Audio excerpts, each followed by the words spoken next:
Alrighty guys, did my last grinding off screen. You're seeing the stats right now. I tried to get the casual coral but couldn't, and I also got 3 more coffees with the beans I had left over, so hit the intro now, future me.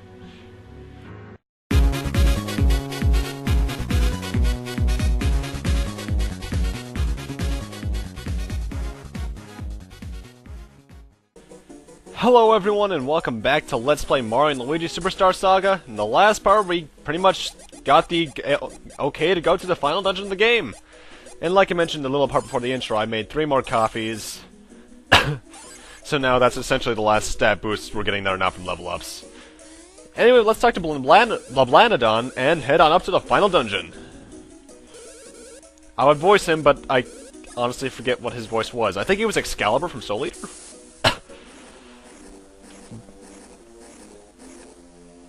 I don't know why I'm coughing all of a sudden.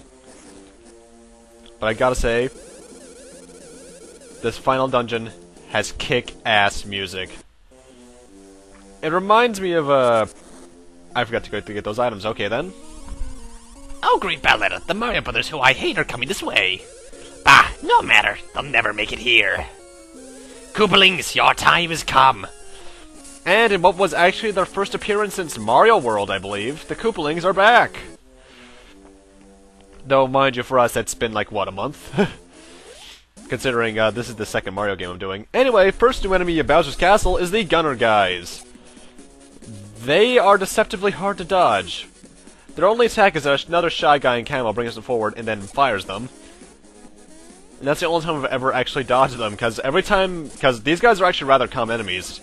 Every other time I fight them, I always get hit by them. Anyway, the way you progress through this castle is actually kinda cool. Essentially, as we saw, Bowletta unleashed the Koopalings. Each Koopaling essentially unlocks something in the path. It's all a straight path, technically speaking. Just that there's multiple side paths you have to go on in order to defeat the Koopalings and progress farther in. Anyway, another new enemy here, Boos. And they are a bit of a pain in the ass. Their only attacks are to either appear right in front of the brothers or do that sweep, as you just saw. However, the thing about them is, they have high defense. Really high defense, even. Because normally I'd probably be doing around 40 or so with this, but I'm doing 20. They are obviously weak to fire. I'm not sure about electricity. I would assume not, but yeah.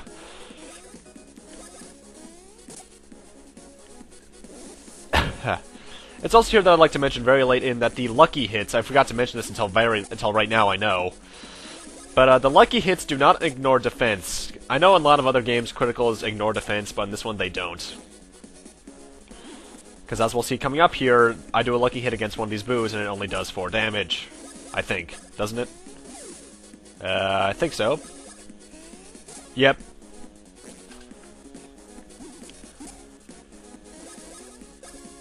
Also, how does a ghost have teeth? Now, actually, I should mention, you can actually still find it. Bowletta mentioned it when we were talking to him, but you can talk to him if you want to go back to the Hoo-Hoo village. And that's good because there are Hoo-Hoo beans you can find in here, along with Chuckle beans in the ground. They really have those things laid out everywhere. So if you want to do that, you can. And whenever you find... That was the wrong transition, but okay. Whenever you reach a Koopaling's room, they generally have a challenge for you.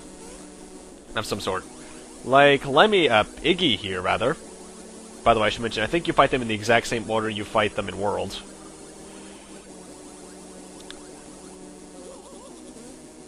Iggy makes you dizzy.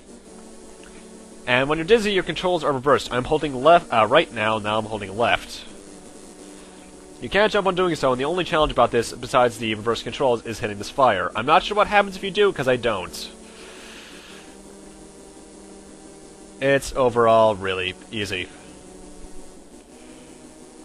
And the first Koopaling fight against Iggy.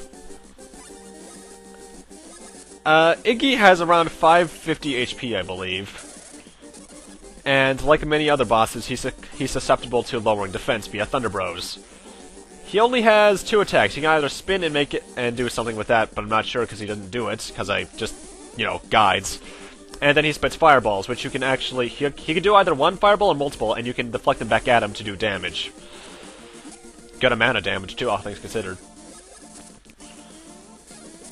But he is still pathetically easy. In fact, all the Koopalings, from what I hear, are rather easy. I don't know about the rest, because I've only fought 4 so far, but we'll see, I suppose.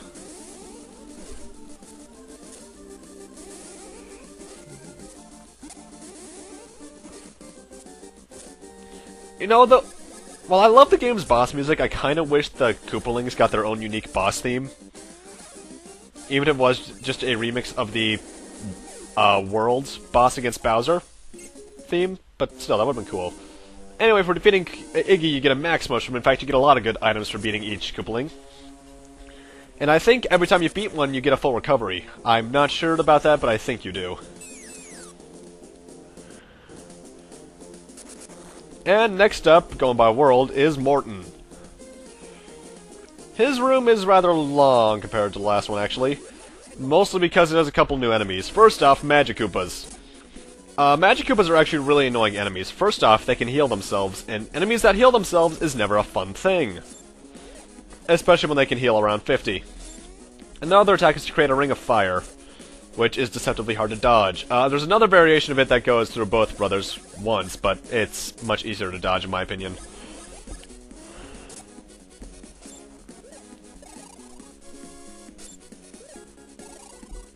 Remember when there was only one of these guys and he was kind of Bowser's babysitter? Oh, Kamek. Actually, thinking about him, I don't think Kamek's in a single main RPG. You have Cammy in a couple of them, but... Odd.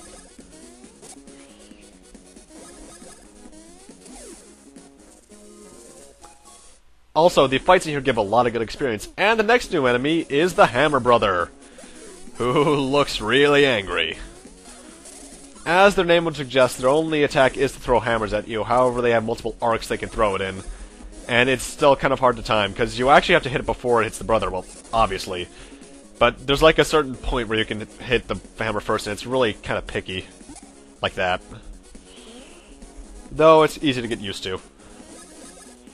They have a lot of HP, in fact a lot of the enemies in here are essentially early game bosses in terms of HP levels. But it's nothing too hard. Also, we have the Spike sprites back from Stardust Plains. Haven't seen them in a while, have we?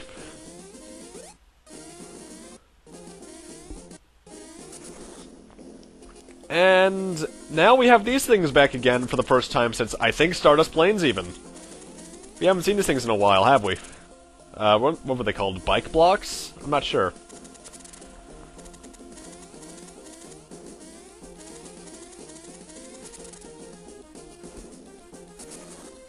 And now it's time for Morton Jr., I think. Yeah, it would be Morton Jr. I think. I forget, actually.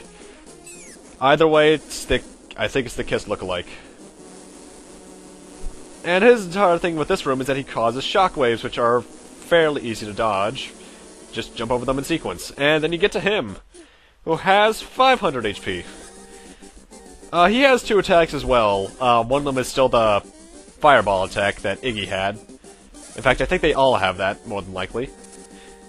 And his other one is to cause a shockwave move, very similarly to Queen Bean and the Clumps from Joke's End. In fact, here's the shockwave move. That is deceptively hard to dodge, and I didn't see the second one coming at all there, actually. Really, though, with all Koopalings, Bros attacks are the way to go. And lowering our defense really helps, because that makes you able to do, like, 150 damage.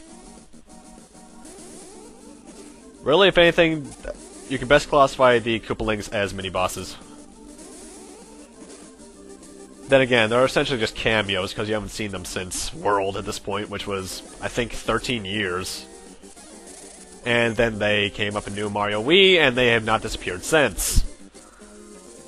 What is with all the 3 nostalgia, really? But Morton goes down like all the rest, and you get a max syrup. And it also heightens that platform? I'm not sure what the word would be for that. Rise, makes that platform rise, there we go. And that's the way this entire dungeon really works. And we have a new enemy here, Sniper Bill, which I have no idea how to dodge. I'm guessing you have to jump on the little bullet bill to jump on over the big one. Also, nice little attention to detail there is the sniper rifle he's using is actually the Super Scope for the Super Nintendo. Not that you really got to see it for long, though. And here's the other attack the Magic Koopas can use. Pathetically easy to dodge, if you ask me, but it can still be troublesome. Also, thank God we don't have elemental weaknesses, because that would be troublesome.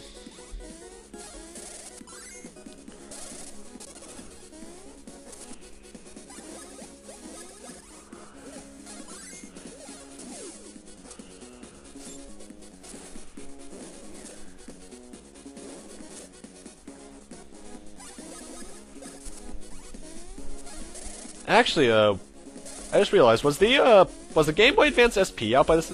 Actually, yeah, it had to have been because of the Game Boy Horror SP, never mind. Because I was trying to remember if, how dimly lit the screen got when you did the version 1 bro moves. Anyway, Mario and Luigi leveled up here. And I got the one that wasn't a 5, just my luck.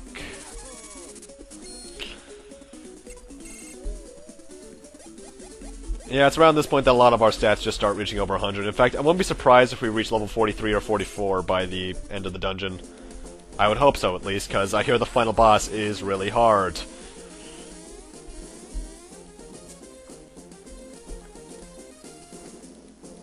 I'm hoping it's not Necron out of nowhere hard, though. Then again, Necron from Final Fantasy IX wasn't really hard, it's just that you weren't expecting him, and thus you're still kind of stunned for that fight. Actually, what is the hardest Final Fantasy final boss I've ever faced? Huh. That's actually a really good question. I never thought about that until now. Huh. Oh, X-Death. X-Death, no doubt about it. Anyway, the big thing about this room, which is Lemmy's room, is that you have to use the spin jump a lot. And this can be annoying to time because you essentially have to wait for it. Anyway, Lemmy's challenge is interesting, to say the least. What he does is something he'll actually do in the battle and split into 4. And you have to guess which one he is.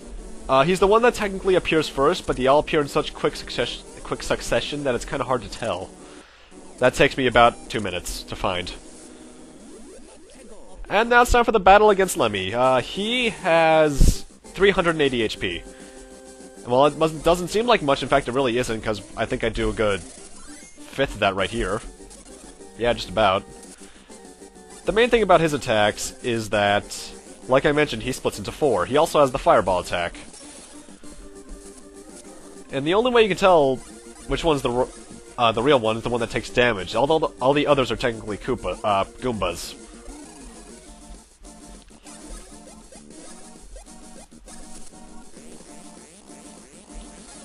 A good way to get them all at once is to use Thunder Bros, but if Lemmy's turn comes right after Luigi's, he can split into 4 immediately. Though there is a chance he'll use the fireball attack, so you can avoid that.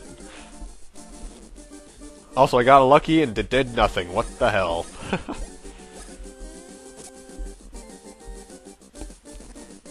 I think Lemmy might just be the most annoying one we've fought so far, actually.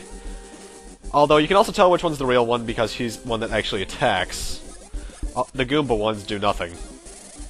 Like the goggles.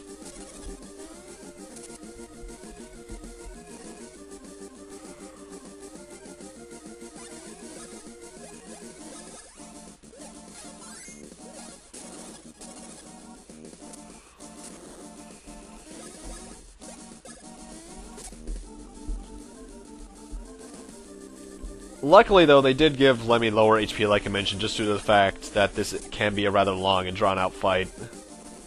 Because if he had around 500, this would take forever!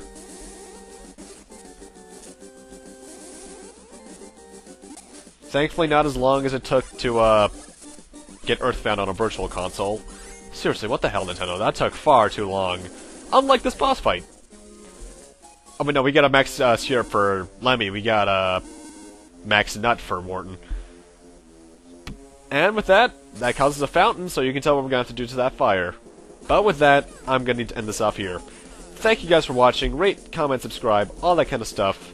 And next time on Let's Play Mario & Luigi Superstar Saga, we're going to be continuing through Bowser's Castle and probably defeating most of, if not the rest of the Koopalings in the process.